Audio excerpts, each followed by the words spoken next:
É preciso garantir uma fixação rígida dos sensores nas máquinas para evitar leituras incorretas e assegurar a qualidade das medições de vibração.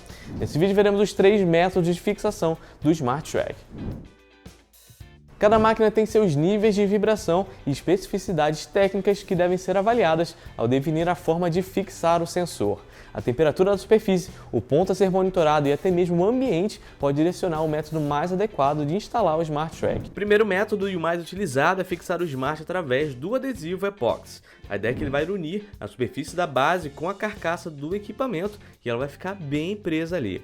A base ainda possui um ímã que sustenta o sensor no equipamento, sendo sua função auxiliar no processo de cura do adesivo, principalmente no início da instalação, em que o adesivo está aderindo nas superfícies. Assim é possível garantir que o sensor vai ficar bem rígido no equipamento. Como principais características desse método estão uma fácil instalação com procedimento rápido e ele não é uma operação invasiva no equipamento. Então não há necessidade nenhuma de realizar qualquer modificação ou alteração na máquina. Ao instalar o sensor com o adesivo, deve-se tomar o cuidado de lixar a superfície da máquina para garantir que não vai ter qualquer tipo de resíduo, cavaco ou resto de tinta que pode impedir a adesão do adesivo. O ponto importante aqui desse método é conhecer a temperatura de superfície do equipamento e o seu nível de vibração. Em temperaturas muito elevadas, acima de 50 graus, o adesivo começa a perder resistência. Isso significa que ele atende muito bem ativos com até 70 graus de temperatura, chegando até 100 mm por segundo de velocidade. Acima de 70 graus,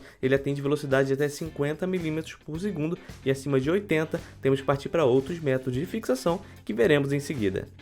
O segundo método de fixação é parafusando o sensor no equipamento. Para fazer isso, será necessário fazer um furo na máquina, fazer o rosqueamento e depois instalar o sensor ali.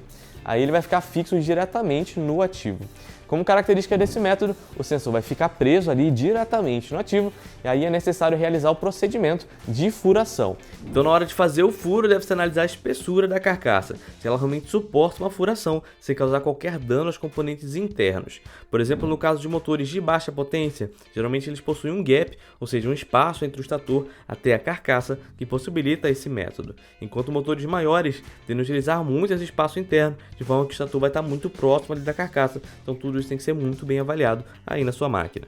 Outro detalhe importante é escolher um ponto de furação que possibilite o raio de giro do sensor para rosquear sem danificar o equipamento. E o terceiro método é realizando a soldagem da porca sextavada no equipamento. Começamos escolhendo o ponto de instalação e lixando ele. Assim como a furação, esse é um método mais complexo e necessita de toda uma avaliação do procedimento. Então deve ser utilizada uma porca com material compatível com o equipamento. Então, por exemplo, se for uma carcaça de aço carbono, deve-se usar um eletrodo AWS 6013 ou um 7018 para realizar a solda. Caso seja uma carcaça de ferro fundido, deve-se tomar muito cuidado, porque esse processo, se mal executado, pode causar trincas na carcaça do equipamento devido ao baixo alongamento do ferro fundido. O ideal é usar um eletrodo com alto teor de níquel, como o Chiron 2224, alternando cordões curtos com martelamento para o alívio da tensão. Ou se a máquina for de aço inoxidável, deve-se utilizar de uma porca também de aço inoxidável e um eletrodo AWS 316L. E aí, deu para ver que existem várias opções de instalação que podem se encaixar com a sua realidade? Qualquer dúvida é só entrar em contato com o nosso time, que iremos te dar todo o suporte.